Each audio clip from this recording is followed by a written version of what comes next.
And I want to give a little love to Gus 1388 because his loyalty to this program is second to none, and he's really a good dude and been a strong supporter of us for years. And he kind of at times is like a secret producer on the show because he sends me stuff that I may not have seen. A lot of times I see it, and then there's a bunch of times that I didn't see something he found. And so he finds this video, a very interesting video of Sean McVay. We're going to play it for you. And Sean McVay looks in the mirror and admits that his game management sucks at times. And then he needs help, and he pretty much labels it a weakness.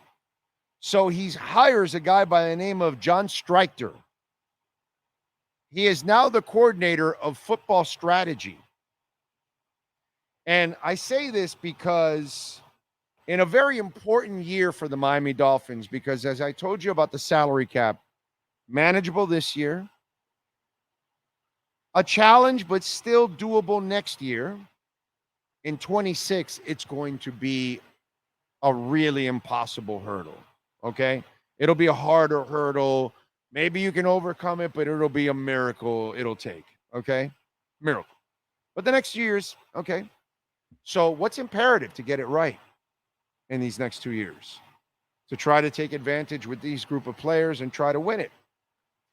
But if you don't improve your game management, which has been a strong critique of mine, of Mike McDaniel, the number one problem with the Miami Dolphins is Mike McDaniel and his game management skills, which they suck.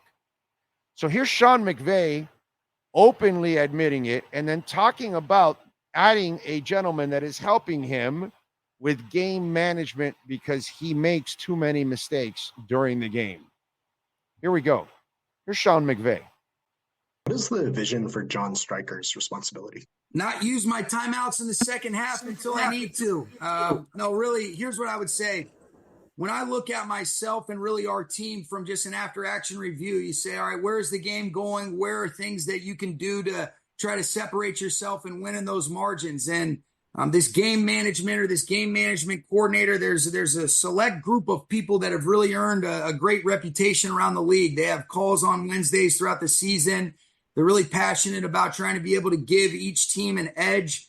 And you look at what this guy's reputation has been in Tennessee, working closely with Mike Vrabel. And I think from afar, I've always admired and respected the way that they handle situations. There's an innate understanding of the rules and how to be able to use those to your advantage.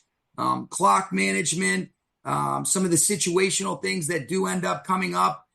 He's done a lot of different things for Tennessee, but when they ended up having to transition, he was a guy that became available, and you wanted to be able to jump at the opportunity to get him on board because I think he's going to be really valuable.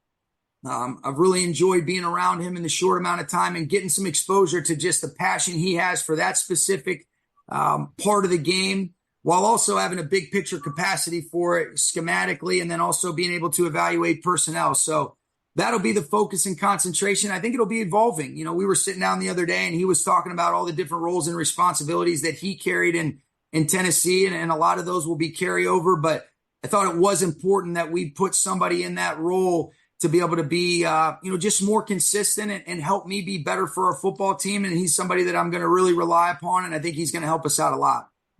Thanks, Sean. You're welcome. I can only...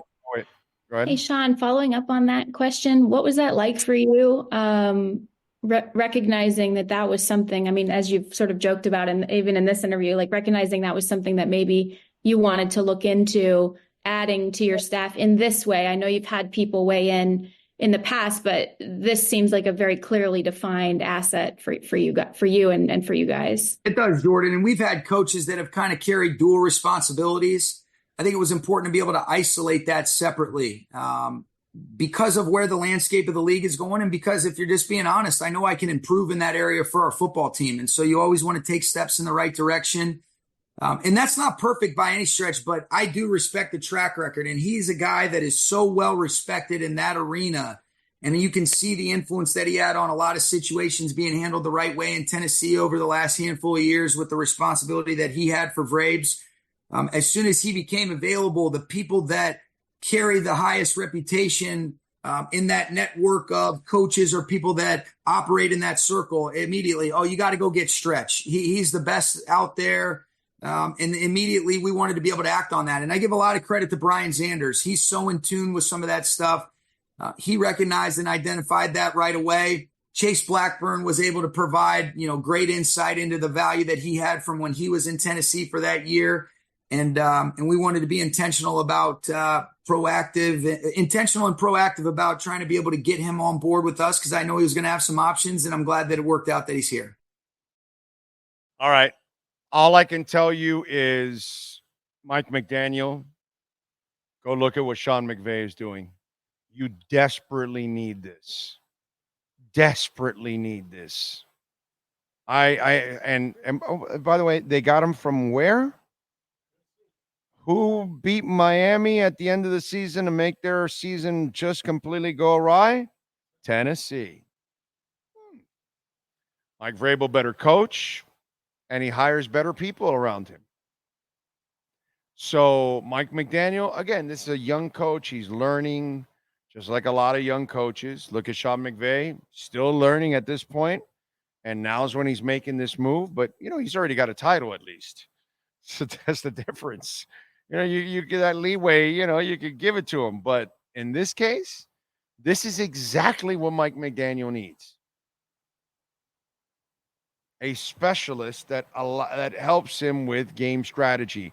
Because McVay, Andy Reid, who was terrible with game management, he got better. McDaniel, LeFleur, these guys are head coaches and they're calling the offense. It's a lot of shit going on, dude. So you've got to be aware of everything going on. So you're worried about your offense, and there's Bradley Chubb out on the field in the fourth quarter of a meaningless game. And look, now you screwed yourself. Because maybe you're thinking about what to do in the next possession, and you should be watching everything that's going on. And you can't. Because you've got to go talk with your offense and your line and your quarterback and your receivers and whatever. And you can't really pay attention the way you're supposed to. See what I'm saying? Oh, no, yeah, let the defensive coordinator handle it. Yeah, no, but you need to be there and be the eyes overall over the defensive coordinator, over the offensive coordinator, over the special. Oh, I'm sorry, you're the offensive coordinator too? Oh, okay, that's a problem.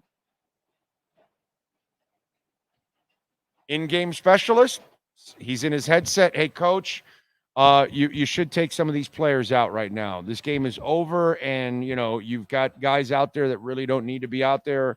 We can save them for next week. Yeah, that's a good move. Let's get them out there.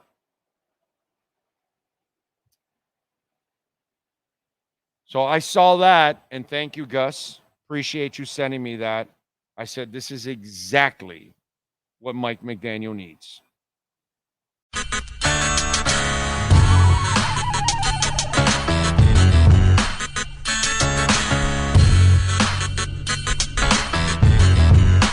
This is the Big O Show.